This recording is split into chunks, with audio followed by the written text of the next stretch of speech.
started. Good morning. I hope everybody is feeling energized from that song that we were just dancing to. And I hope that you're having a great day so far. We're off to a good morning with GED services here. So just a few housekeeping reminders before our presentation. Don't forget that you can always visit the MACAE website for important updates and information. And then our monthly check-ins are very informative as well. The recordings from today and the presentation materials will be made available to you after the conference. And don't forget at the end of the day today to do your sketch form and get that submitted by March 25th. Do it at the end of the day. We encourage you to be on camera so we can create a community of learning, and also put any questions that you have into the chat, and they're going to stop throughout and answer your questions. With that, I would like to introduce Mellissa Hultstrand and Debbie Bergholt from GED Services. Good morning. Thanks, Whitney. Boy, Whitney, you didn't tell me there was a dance party this morning. Next time, please invite me. I love dance parties. Welcome, everybody. Today, we're going to talk about my favorite topic, accommodations. First, just a tiny bit about me. I am the manager of accommodations for the GED testing service and for Pearson VUE. 10 years ago, almost now, I was the state GED administrator in Virginia. So I have a state leadership background and am, pretty comfortable with the processes that you guys use. My specialty way back in the day when I very first started with GED was corrections. My first working with GED was one GED class in the local city jail, just 2 afternoons a week. And so I would take my daughter to kindergarten. She's in her early 30s now, so it was a long time ago, but I would drop her at kindergarten and then I would go to the jail and teach my class and then go back and pick her up. Well, I didn't think she even knew what I did. And one day we had a lockdown at the jail, so I was delayed in returning. And when I got back to the school, there she was with her teacher, just the two of them on the blacktop waiting for me. And apparently she had looked up at her teacher and said, "My mom's in jail." So, so I had some explaining to do, but from a very early age, she did know what her mom did. So that was kind of funny.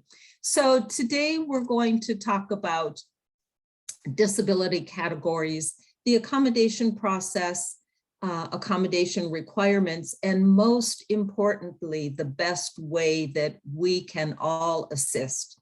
So if we were meeting in person, the first thing I would ask you is a little bit about who is with us today. And then one of the questions I would ask is, who is an advocate? And it's kind of a trick question because we should all raise our hands at that point. We all can be and should be advocates for our students with disabilities. So don't ever feel that because you're in such and such a role, you can't or shouldn't help students. GED students, and particularly ones with disabilities, need all of us. That thing about it takes a village really fits here with our students. And myself and my team, we feel the same responsibility that anybody else does. We are all part of the process. So the purpose of accommodations is to allow candidates to access their exam. When kids are in school, accommodations are for success. When students get to be adults and are in our programs, they fall under the ADA, and it is about access. So being able to access the exam. All of the accommodation requests that come in are considered on an individual basis. So we don't take the requests that come in and say, oh, this candidate's ADHD, so we're going to handle it this way. And this one is learning disability, we're going to handle it this way. We look at every piece of paper that comes in as documentation for every candidate, and we make an individualized determination. Many candidates are what we call comorbid. So they might present to you as, oh, I have ADHD, but when they send in their paperwork, oh, they have a reading disability going on or some other learning disability. And so we need to look at that person in total, not just at that one label. And then the last one here, and we'll talk about this some more as we go along, but there does have to be documentation. And this can become a problem, right? Your students are older, they've been out of school a long time. Some of them will even say to us, well, I can go back to my school and try and get my IEP, but the IEP, we know from the age of the student, is 10 or 15 or more years old. That is going to be too old. So we'll talk about some ways to try and get appropriate current documentation. And then speaking of that, this slide will be helpful to you. And Whitney said that she'll be sending these slides out or attaching them somewhere. But this will be a good one to have as a reference. And it will also, at the end of my slides, I'll give you some links to websites. This information is on the GED website as well. But this is just a handy slide to have for your reference. So we break accommodations into disabilities really into 4 categories. But I will caution you, don't worry about, oh my gosh, what category should I apply for this student or help this student apply for? We would never say a request is incomplete or denied because the candidate applied under one category and that wasn't correct. Their disability is one of the other categories. It doesn't matter. Just pick one of the categories that sounds like what they're telling you or what they choose to apply under. And it's really the documentation that is important. And we will review whatever documentation is sent in. We're not going to say, oh, no, you applied under ADHD, so your documentation is not correct for that. We look at the documentation, that's most important. So the first category, of course, is learning and other cognitive disabilities. It's a really broad category. The documentation here generally should be within the last 5 years. If the documentation is a little older than that, 6 years or 7 years, please encourage your student to submit it and let my team take a look. Depends on what the disabling condition is and how well the documentation is written, whether we can accept it or not. It's really difficult to speculate until we see the documentation. So, please encourage your students to submit what they have and let my team take a look. Next category is ADHD or ADD. Again, that documentation should be within the last 5 years. With learning, generally the documentation is a psychoeducational report or a psychological report. It has IQ and achievement scores that then will show where the learning disabilities are. With ADHD, often it can be as simple as a letter from a doctor that is able to diagnose ADHD. So on our website with our documentation guidelines, it will tell the student what sort of documentation we're looking for. And we encourage them to print that and take that to their doctor if they're going to get new documentation, so their doctor has a point of reference. We're not only looking for what the disability is, but we're looking for the doctor's recommendations for the accommodations. And that's helpful for the student to have that in writing and take it to the doctor when they go. The next category is psychological and psychiatric disorders. We would like that documentation to be within the last year. And the reason we do that is, unlike learning and ADHD, many psychological conditions can change quickly over time. And so we are really looking for a current diagnosis and current functional limitations for that student. And that's why we're looking for that within the last year. With both psychological and the last one, physical disorders, which again is documentation within the last year, there are exceptions. So there are disabling conditions that do not change over time. A perfect example under physical disorders is someone who's blind. Okay, if a person is blind, they're blind, right? So the documentation for someone that's blind would not need to be within the last year. And documentation for a candidate that's blind, if they are totally blind, could be as simple as a letter from a teacher indicating that they are blind. If a candidate has a vision impairment, then we would want documentation from the doctor with their visual acuity. So it might say the candidate has a visual acuity of 20/100 or 20/200, or just only light perception. There's all sorts of different terms doctors would use. But if the candidate is truly blind, even just a letter from the doctor, a letter from the teacher, that would make that really simple, right? So we try to make the documentation guidelines as easy as we can for the students, but we do have to have documentation for each request that comes in. And we just can't have a student say, I know I have a disability, can you give me accommodations? As much as we would like to, we do have to have documentation to go with that request. So on this slide, just a couple of things I want to call to your attention.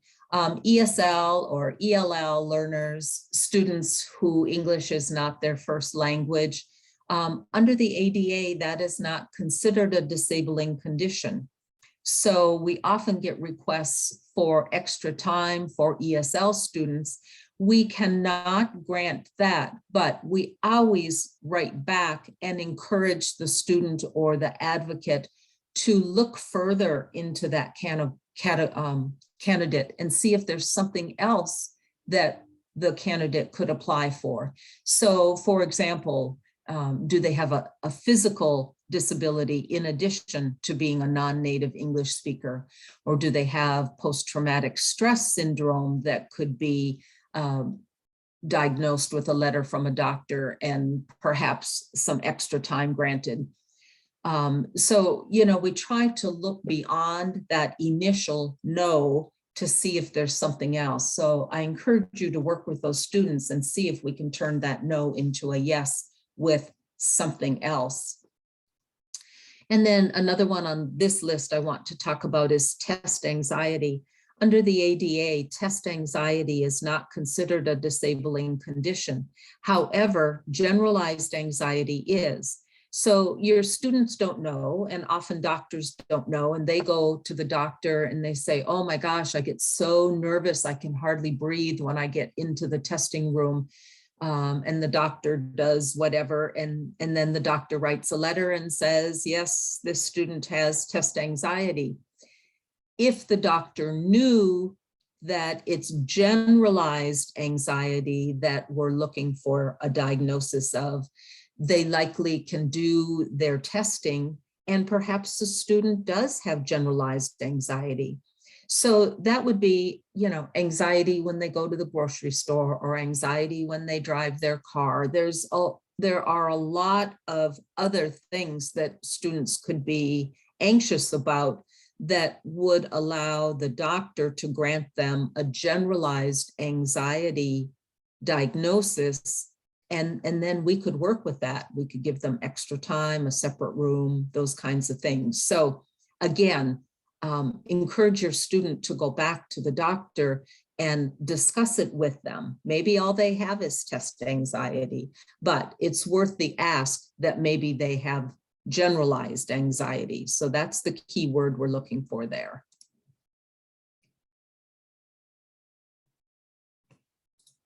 Oh, there we go. Commonly requested accommodations. So people ask me sometimes, you know, can you just give us a list of all of the accommodations that are available on the GED test? It's impossible because the list continues to grow, and we want to make this a holistic approach where we want your students to tell you and then to tell us what accommodations they feel they need to be able to access the test. And we are happy to look at any requests that come in. We've pretty much seen everything now, but there are times when we get something new that we haven't seen before. So the first one here, extra time, the GED test has 25, 50, or 100% extra time. Stop the clock breaks. Candidates can get a 30 minutes testing, 5-minute break, or a 45 minutes testing and a 10-minute break. The 45 minutes of testing and a 10-minute break go hand in hand with a reader and or a recorder. So if a candidate has a disabling condition that they cannot read the test on their own, or maybe they can't read it or enter their answers, GED will provide a person to do that for them. If that is the case, we always recommend 100% extra time and 45-10 breaks, not only for the student who has to actively listen for that time, but also for the person who's reading the test. I've done that before, and after 45 minutes of continual reading, you really need a 10-minute break to step away, get some water, kind of refresh, and then come back to testing. And of course, if you had a reader recorder, you would need a separate room. There are lots of other reasons candidates might request a separate room. They might have a physical condition, for example, some sort of a tics, that if they were in the main room, their tic might disturb other people. Plus, it's, you know, for their privacy, they need to be in a separate room. And many other conditions might require a candidate to request a separate room. So those are the general ones. Those are by no means the only ones. There are lots and lots of accommodations available. We commonly get asked about testing online and what accommodations are available for online testing. Almost without exception, the same accommodations are available for testing online as testing at a test center. The exceptions are a reader recorder. We're still working on that solution for a reader recorder. And of course, a separate room. The candidates are already in a separate room, so that wouldn't be an accommodation that would be necessary. So here's the link for the documentation guidelines. This is something you'll want to have bookmarked when you get the slides, and you can copy and paste it. But it's just GED.com and then about_test and accommodations. Or you can go to GED.com and just in the search bar, put in accommodations and it will lead you to this page. But you'll get these slides and you can look at it that way. The documentation guidelines, as I said before, are really helpful for students to take to their doctors for them to formulate the report that they're going to send us. Debbie, do you want to stop and take some questions? I'd be happy to. Perfect timing. Okay, so one is this is from Brian, many refugees are traumatized by their experiences. What type of psych evaluation, et cetera, would they need? Yeah, so, and Ryan, good point. And that's why I sort of gently throw in there post-traumatic stress. Those are the candidates that I'm thinking about, absolutely. When I said that, it could be many different things. I suspect a medical doctor could diagnose something that would help those students. We're sort of looking right for the course of least resistance for these candidates. So what is the easiest, cheapest way for them to get documentation for the accommodations that they need? So if that candidate needs a separate room and some extra time, I think I would start with their medical doctor, which would either be free or much cheaper than to do a psych eval with a psychologist. But they'll have to work with their doctor. Every individual is different. So start with their doctor, and if that doesn't work, then they could make an appointment with a psychologist. Next. So I think you just answered this question. Where would an adult access a psych evaluation? Okay. And then what type of documentation is needed for a reader recorder? So reader recorder fits a lot of categories, right? Of course, a candidate that is blind goes without saying. They either need a reader or, and I can talk about this right now, candidates that are blind would have the option of using JAWS, which is speech reading technology, as well, or Braille. We have the test in Braille also, but it's possible that they would need a reader and or a recorder. Someone with a physical disability could need a recorder. We have had students who have limited digits on their fingers, and so entering answers is very cumbersome for them, and we can approve that recorder or sometimes it's called a scribe for that sort of person. As far as learning disabilities, for a candidate to be approved for a reader, there has to be documentation that they can't read on their own. So their psychoeducational report would be what would be needed for that. And the psychologist that in their recommendations would talk about the difference between their IQ and their achievement scores and the need for a reader. Sometimes students with extreme dyslexia might need to have a reader. So lots of different conditions that might need that. Okay. And how does the reader read the pictures, tables, graphs, and math problems? I'm wondering how to help a student study. I want them to practice the way that they will go through the questions on the actual test. That's from Catherine. Yeah, great question. Our third-party vendor that we use for hiring the reader recorders, and I hope you all know that those people come to the test center free of charge to your student. The GED testing service pays all of those fees for the reader to come. Those people are trained by the vendor that sends them on how to read the charts and graphs and different visual things. They start at the top left and they read across and down. They read only what is on the chart. So they would describe, okay, we have we have a bar chart here. Up at the top left, we have these headings. There is a description here that says whatever, and you would read, the person would read that.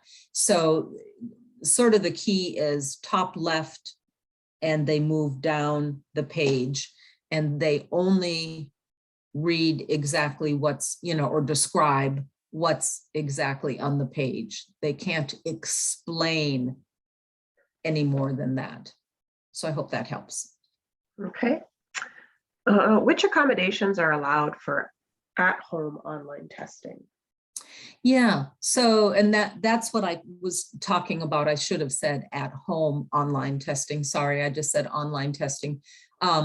But pretty much everything that is allowed in test centers is allowed online. The exceptions are, currently we're working for a solution for a reader recorder, because we can't send an individual into someone's private home. And I know scheduled breaks are allowed for the online testing if a candidate has a condition where they need unscheduled breaks. That's still not allowed, just because it can be a security issue to allow someone to be up and down from their desk, and we don't know where they're going and what they have access to outside of their room. So scheduled breaks are allowed, but unscheduled breaks are not. Otherwise, pretty much everything else is allowed for the online testing. Okay. And let's see here. So Mary Jo made a comment, just that students can check with their doctor where to get a psych evaluation, or county mental health has resources. Sometimes they can call their medical insurance for referral as well. Great. And says most of our students have no health insurance and no primary care doctor. Do you have any suggestions to help them get the evaluation they need? Yeah, I mean, I think she had some good suggestions there. And that's why I talked before about the course of least resistance, right? We know that many of them don't have insurance. And so sometimes social services can help. Sometimes the school division might be able to do psychological testing if they have a psychologist on staff that would be willing to do that. I used to work with agencies in the city that I lived in that would do some pro bono work for me, and I would reach out to them directly and say, hey, I have a student who needs some testing and we just don't have any funds. Can you help? I also would reach out to programs like the Lions or the Shriners, those kinds of people. They are all about advocating for people. And, you have a really good story here. You're trying to help people get a GED so that they can better themselves and get a family sustaining wage. That's a really compelling story. And sometimes organizations like that would be willing to maybe sponsor a student and pay for the testing that they need to be able to get the report for their accommodations. So there's, lots of different possibilities. Great. So if it's okay, I'm going to go on for now and then we can stop. Okay. Okay. Sounds good. Thanks.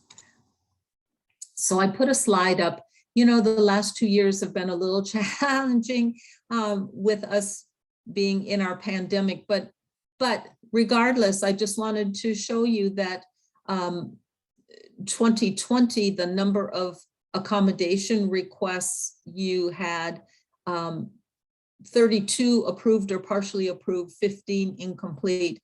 None of the requests that came in from your state were denied. So, bravo. And 2021, 53 were approved or partially approved. 33 were incomplete. Now, let me tell you what that means. So incomplete means there isn't enough documentation to either say yes or no. We send those candidates a letter that says we were unable to complete the review. We have found it incomplete, but then we always give the students some individualized recommendations of what documentation they could get. So, you know, unfortunately, sometimes students, all they send us is the letter they receive from Social Security telling us that they have Social Security benefits. Well, that's, you know, that's helpful, but that doesn't tell us anything about their disabling condition. So we would write back to them and say, while this is helpful, we need to have documentation from your doctor that talks about what your disabling condition is, your functional limitations, and recommendations for testing. So anyway, I just put this up so you see the volume. So incomplete applications. So the first cause for incomplete applications is no supporting documentation. Our system tries to stop those applications, but if the candidate supplies anything, the system doesn't know good documentation from just a blank page, and they do let those go through. So, you know, if there isn't supporting documentation, of course, then the request is incomplete. Missing pages, just help remind your students if they have a double-sided document that they're uploading to us, we need 135 and 246. So sometimes I think they just don't realize that it's two-sided, and what's on page 2 might be just the key that we need. And then outdated documentation. We've talked a bit already about documentation guidelines. Again, I truly encourage you to have your students send in what they have and let our team take a look. You know, if something is 20 years old, yeah, it's going to be too old. And so in that case, help your student get something else to send in. But if it's a year or two beyond the documentation guidelines, please send it in. Let my team take a look at it. So the online request system, I hope that you are all using this with your students. The coolest thing about this is that the students, once they click submit at the end of their application, they get an email from us saying we've received your request. And so there isn't any question about, well, I faxed it in, but I don't know if they received it. They get that immediate, yes, we received it. When candidates create their online request system for accommodations, encourage them to put at least one, and they can even put 2 names as advocates. Students that are 18 and older have to have listed a person as an advocate for us to speak to that person. So it just saves some time for the student if they list who they want us to be able to talk to right up front, so we don't have to then ask for them to give us that permission as we go down the path of doing the approval. And then web scheduling. This was a really great enhancement. We've had it now a couple of years, but candidates with things that I kind of call don't need manual intervention, so extra time and breaks. Those candidates, when they get their determination letter, if they are approved, their letter will say to them, the next step is to go to GED.com and schedule an exam.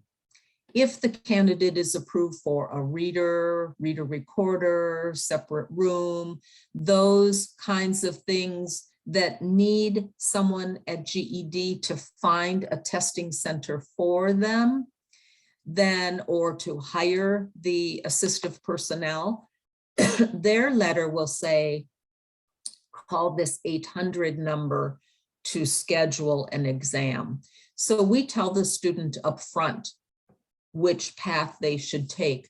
Of course, the easier path is for them to call the 800 number. So anybody who can should do that. It would just save them time. They won't have to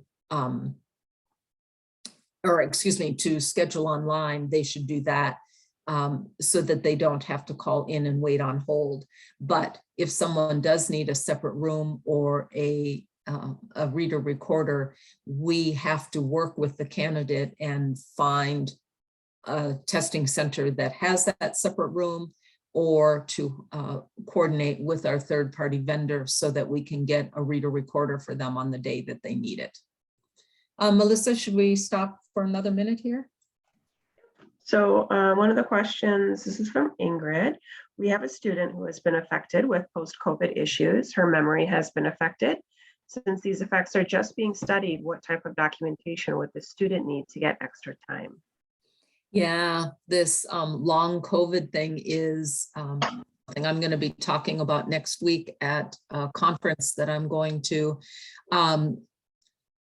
It likely needs some sort of psychoeducational testing to determine that. You know, we're really looking here, Ingrid, for the functional limitations. And I don't know how else you can prove the student's functional limitations without having some testing.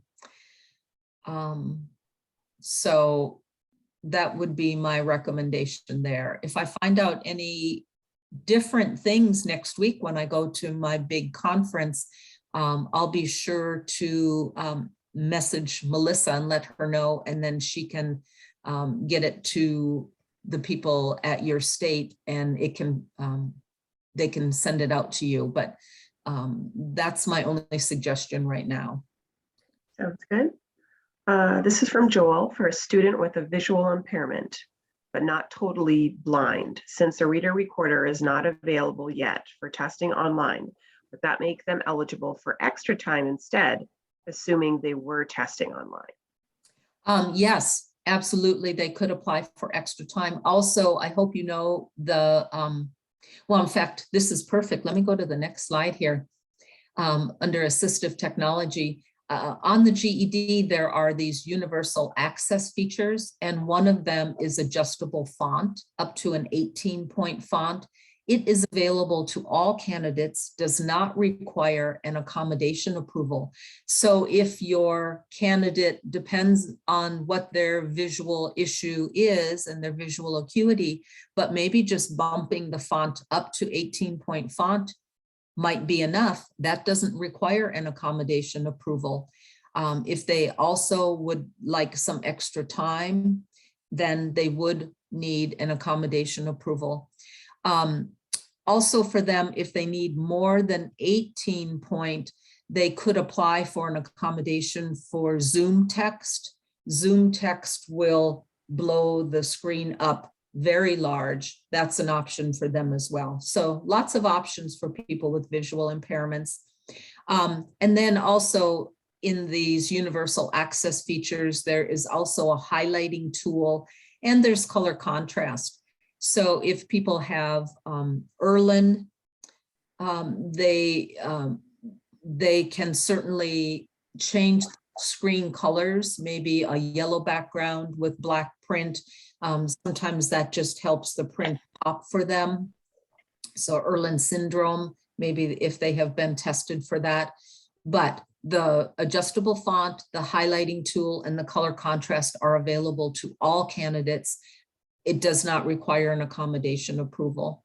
So I'll just go on here for a bit, Mellissa, and then we can come back to questions. Okay, sounds good. We've talked about Zoom text. JAWS, that is the speech reading technology. Candidates could apply for that. If you don't know or aren't familiar with JAWS, the first thing you should know there is it's generally used by students who are totally blind. And the first thing to know is that the mouse goes away, because a cursor and clicking a mouse around is lost on a person who's blind, right? They can't see where the cursor is. So JAWS uses keyboard shortcuts to move the mouse around the screen. You do need to be JAWS proficient to be able to use that software. So it would only be something you would request for a student who is an active JAWS user. And then adaptive equipment. We have closets full of ergonomic keyboards and mice and different adaptive equipment.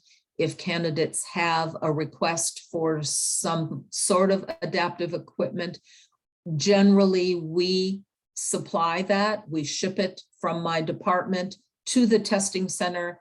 The testing center gets it hooked up for the student. When the student comes in, they go to that station and it's all there already for them. When they finish testing, they box that back up and send it back to us so it's ready for the next student who needs to use it. So it's sort of a lending library. There are some times where a candidate requests that we ask them to bring it themselves. For example, if a student has a disabling condition and we approve them for a white noise machine is similar to a fan. We ask the student to bring that themselves, and then it's just subject to inspection by the test center staff. The student just holds it up and the test center staff just takes a visual inspection of it, and then they can take it into the room with them.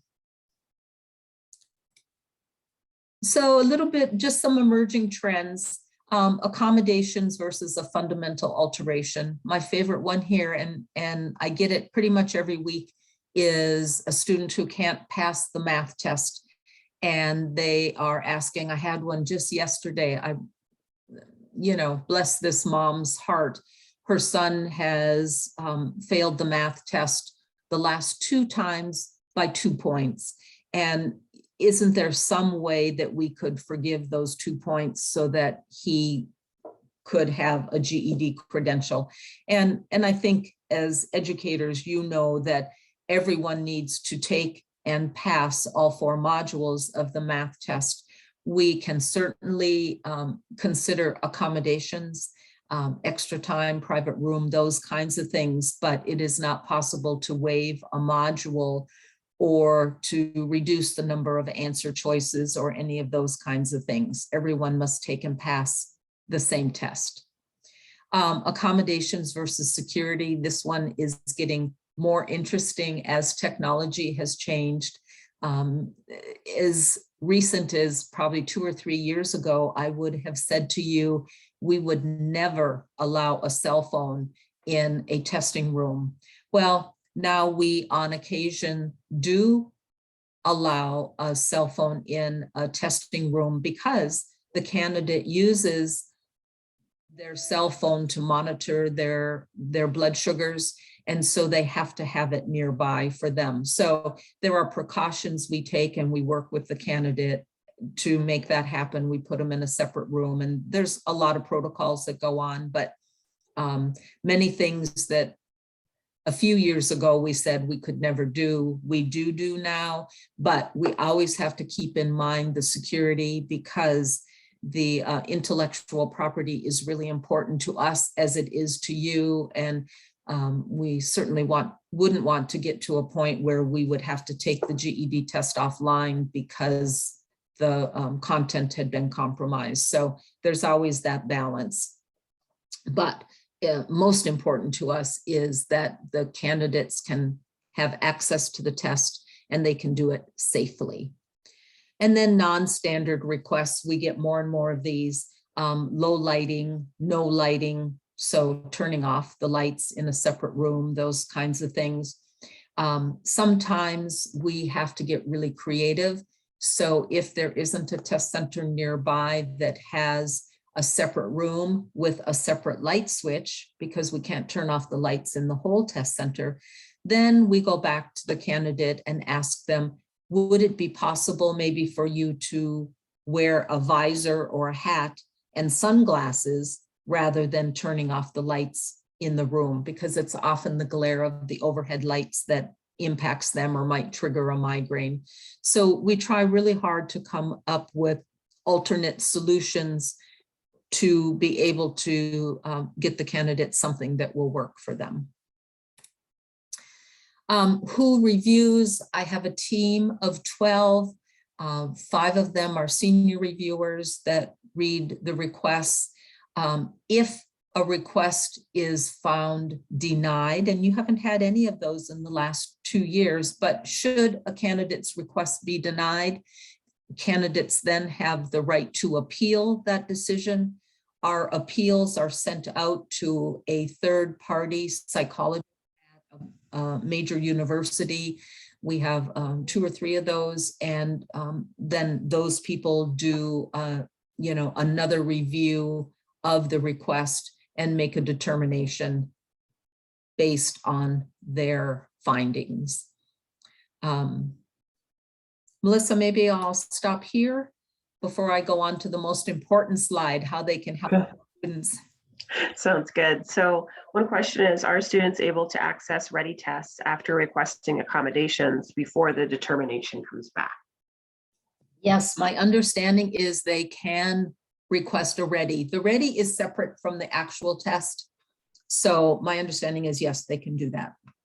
And next question, is there a direct number to accommodations? I have a student who has accommodations, and when we schedule his test, it takes at least 30 minutes to get his test scheduled, as he can't schedule online and has to call. We have trouble getting to the right place to even get him to sign up. Yeah, so the number that is on his approval letter, isn't it 800-466-0450? That is the accommodation scheduling line. So that should be where they need to call. If you want to, you'll see in a slide or two my contact information for my team. You're welcome to send us an email. That I can tell you we are not involved with the scheduling, but if you're having a problem with that, let me know, and I'll see what I can do for you. Okay. It's next question. Are these accommodations available for them to take the readiness tests as well as the official GED exams? Good question.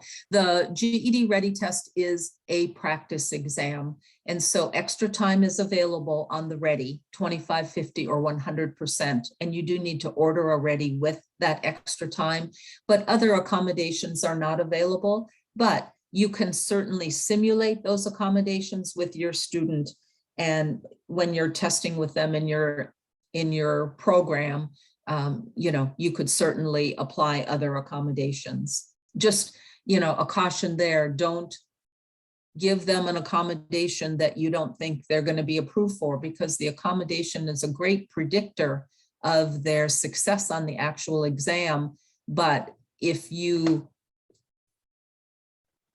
give it to them in a manner that they're not going to be able to take the actual test on, then those results wouldn't be accurate. Okay. Also, will there ever be an option for a ready test with the accommodations without having to call, but that it can be done online? It's time consuming to set that up. Yeah. Mellissa, would you take a note of that one and send that to me? And yes. I will ask. Good question. Yep, good question. And I think part of the issue, guys, is that it's really then hard to control who takes the ready with extra time. And because we want that to be an accurate predictor, if we open it up and anybody can take the ready with the extra time, then that's going to invalidate the answers. But I will ask about that. So good question. So there's a comment, most of our low-income students do not have medical insurance and cannot afford to go to a doctor specialist. What free resources are available to get their disability documented? You did mention. Yeah, we talked about that earlier. I have a student who has passed 2 tests. However, the more I work with him, the more I see signs of ADD. With proper documentation, could he receive accommodations, or does the fact that he passed 2 tests mean that he would not qualify? Yeah, that's a really good question. So yeah, you should know that accommodations can be applied anytime.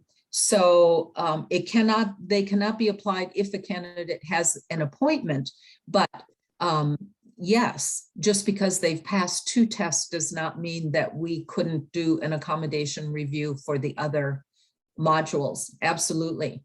Yep. It doesn't have to be before they start. So I'm going to go on here because I'm noticing we're getting short of time, okay? And I have a couple of things here I want to make sure people know. So this is that how you can help your students. I'll have a link in a couple of slides for the comfort aid list. Please take a look at that list. These are items that candidates can bring into the testing center. Anybody can do it. It does not require prior approval, but there's things on there like a footstool.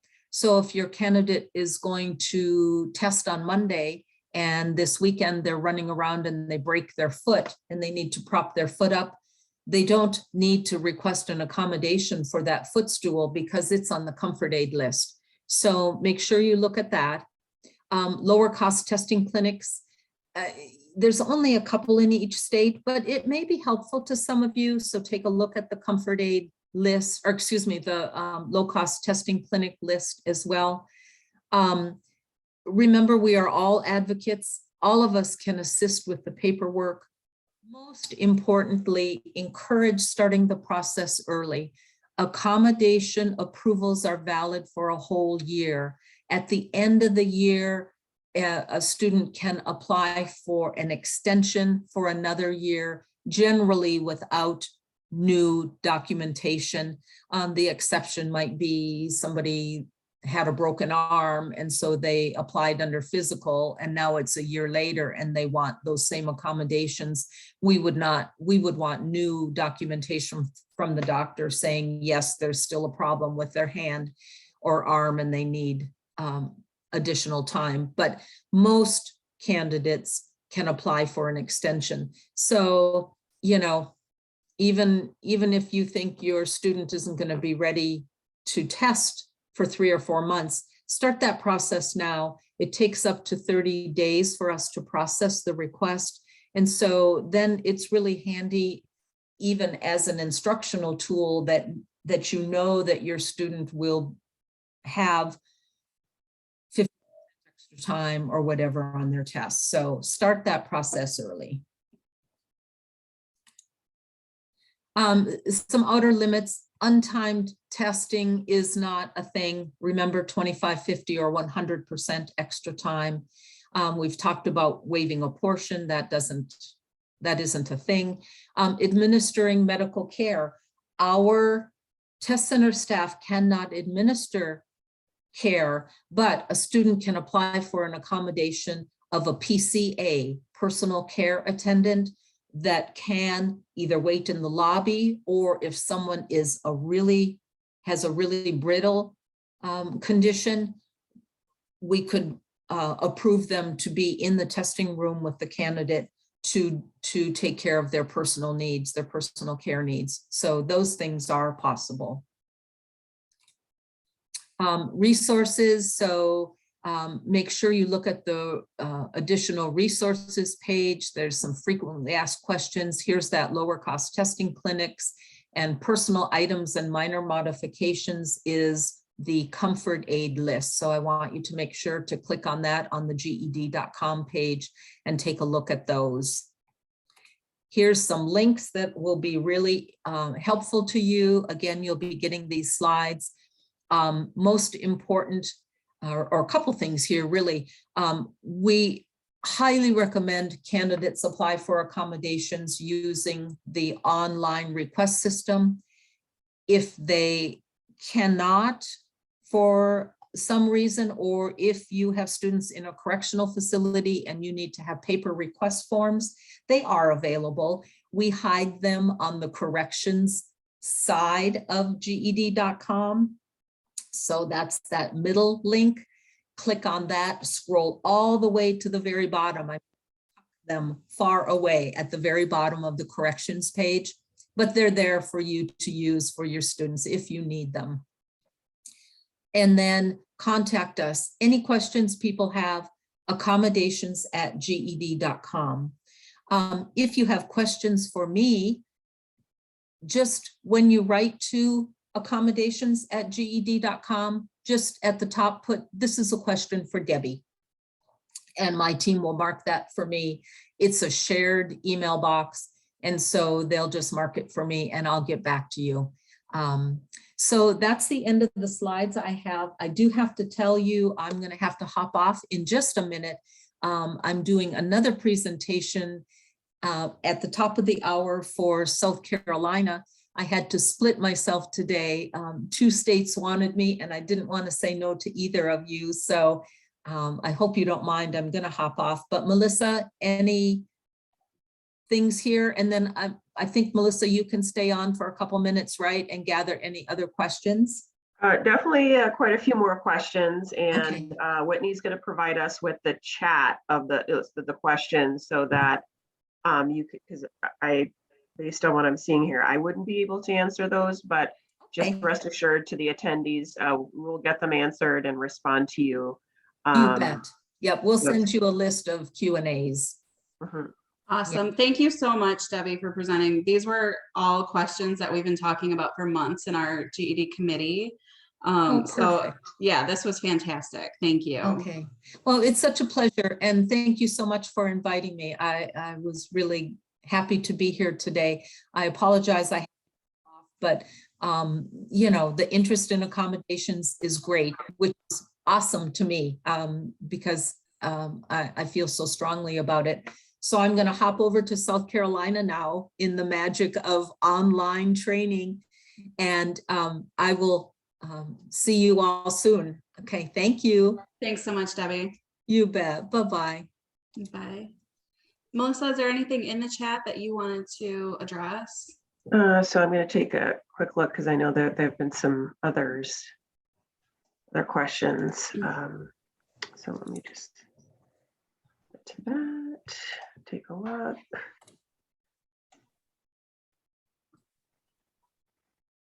Is there? Oh, somebody asked, is there a tutorial I can show my students so they can learn how to use the Zoom tool, highlighting or other features that everyone has access to on the test? Actually, if you go to the accommodations link that Whitney had posted earlier, you'll see the documents there for each of those, which will walk you through step by step what the testers need to do. It's a pretty simple process. And actually, Rebecca made a comment about that there is a tutorial on that.